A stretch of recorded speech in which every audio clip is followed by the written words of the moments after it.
to be flexible and also to have partners who can be flexible and agile together with you.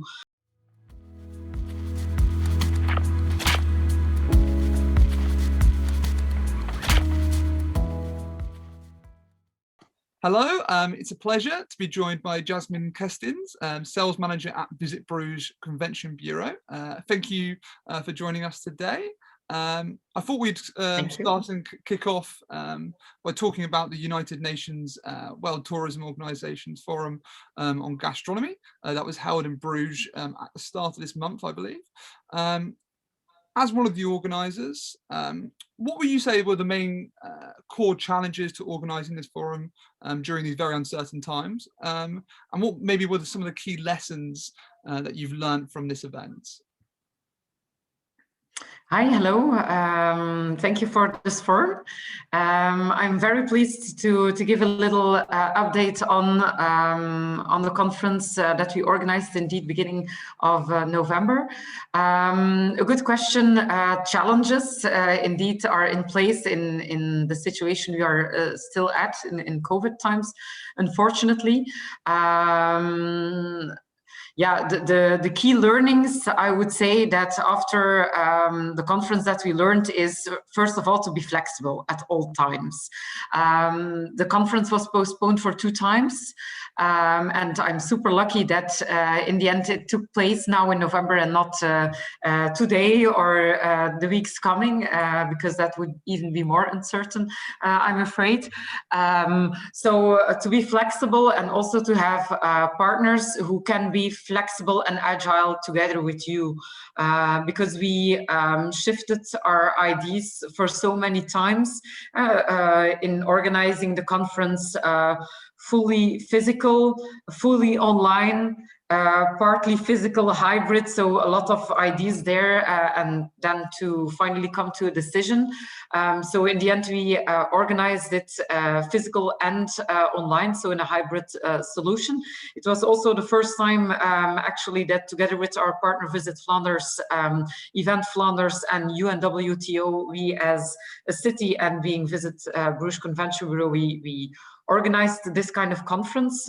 So it was also very learnful for us to use this kind of platform and also to create really content where we as a destination for Bruges can really show our city, which is not always easy, because of course we want the delegates to really be able to taste, especially it was a gastronomy forum.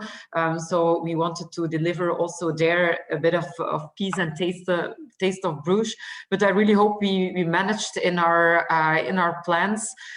We had 1,600 delegates watching online and 160 delegates being on site in Bruges, which are great numbers.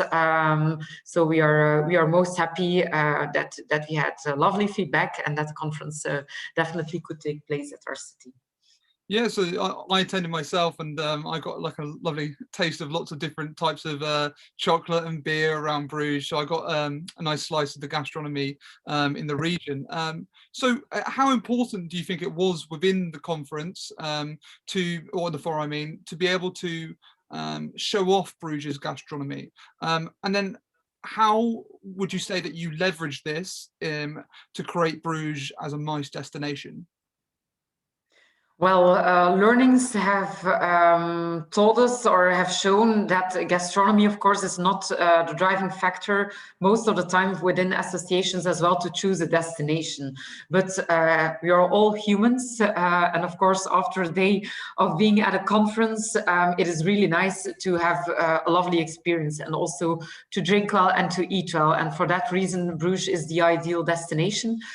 First of all, because we have a very high density in Michelin star rated restaurants.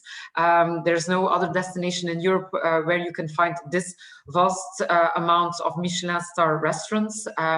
That's because we have 2 universities located in Bruges and the region where the focus is on gastronomy. So culinary schools, Permali and Groene Poorten. So a lot of the chefs who have their restaurants present now in Bruges, but also abroad or in the broader region of Flanders, have had their education in Bruges. So they know the terroir, they know the products, and they spread the word, also with the people who are at their restaurants. So that's one thing already.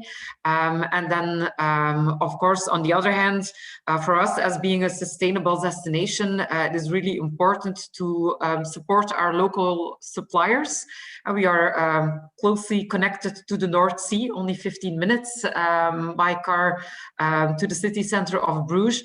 And of course, the sea offers us a lot of fresh products, but also the surrounding countryside parcels that are around Bruges in a green, lush region where fruits, vegetables are produced, which are really known for in Flanders, like, for example, the chicory and a lot of other products. So it's really nice to be able to see them from the gardens to the plates of the people in these restaurants. And of course, apart from the Michelin star restaurants, we have a lot of new hip and trendy bars and cafes, pubs also in Bruges, vegan, veggie, and so on. So there's a lot to discover on that level. Yeah, I can definitely vouch for you having some delicious food and drinks in and around the region. I definitely enjoy myself. Nice.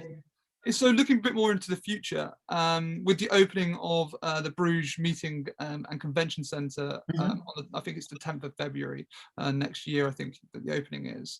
How important will this be to the development of Bruges as a M.I.C.E destination? And do you think this might take the city of Bruges and the region to kind of the next level?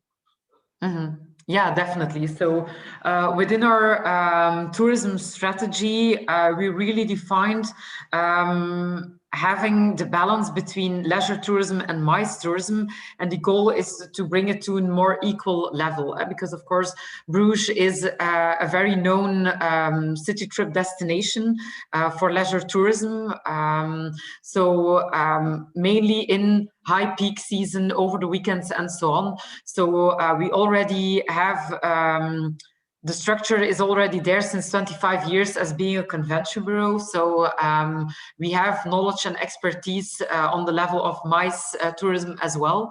And so we decided that apart from a lot of corporate meetings are taking place in Bruges, like being incentives and team buildings for obvious reason, because of the cultural and the gastronomy activities that are very rich in Bruges, we needed more space, let's say, more capacity to also be able to organize the bigger conferences and meetings.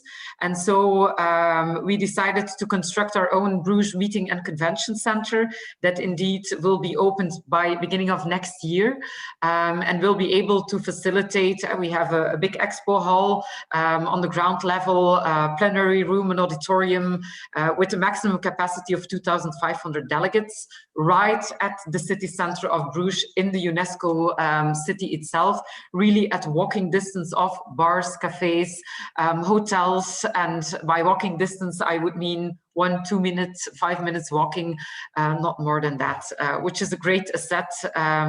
You can walk in open air as well. Post-COVID times is a big plus as well. So we're really looking forward to that, and it's a big mark in our agendas, and especially for next year and onwards. Yeah, it certainly seems like an exciting time to be working as a M.I.C.E destination, specifically in Bruges. I don't want to turn into more of a sour note, but obviously in Europe at the moment, COVID's having its fourth wave. How would you say Bruges is attempting to adapt to the COVID restrictions and the uncertainty of what COVID restrictions are going to be, specifically in the near future, but maybe a bit beyond as well? Yeah. Of course, situation changes very rapidly. So again, flexibility is key in everything what we do on a really daily basis, because of course, also towards our clients, we need to be flexible, and that's what we want or ask from our partners in the sector as well, to think together with the client and to act where needed or possible, in order to deliver for the clients and to make it really happen. Apart from that, I think it's really crucial, or at least it's what we try, is to give our clients confidence. That when there are measures in place and events still can take place, like at this moment, that we as a convention bureau, being part of the government, we are the official convention bureau of the city, we act neutral and independent towards our that we can help them and support them also in giving them trust and confidence in organizing their conference still today. So there is testing possible, distance measures, safety measures, health measures at all the venues that we propose, and that they can get in touch with us for whatever question they have. Yeah, so well, thank you very much for speaking to us. It seems like even though in these times it can be scary about what's going ahead, but also really exciting, and it's great to hear some of the plans that are ahead, some of the future ambitions of Bruges. So yeah, definitely. So hopefully I'll get back to come to Bruges soon, and I can have a look at the Bruges Meetings Convention Centre when it's open, and then experience some of the nice gastronomy again. So yeah, thank you for joining us. Thank you very much, and I really hope you could be there at the 10th of February. You're most welcome and invited.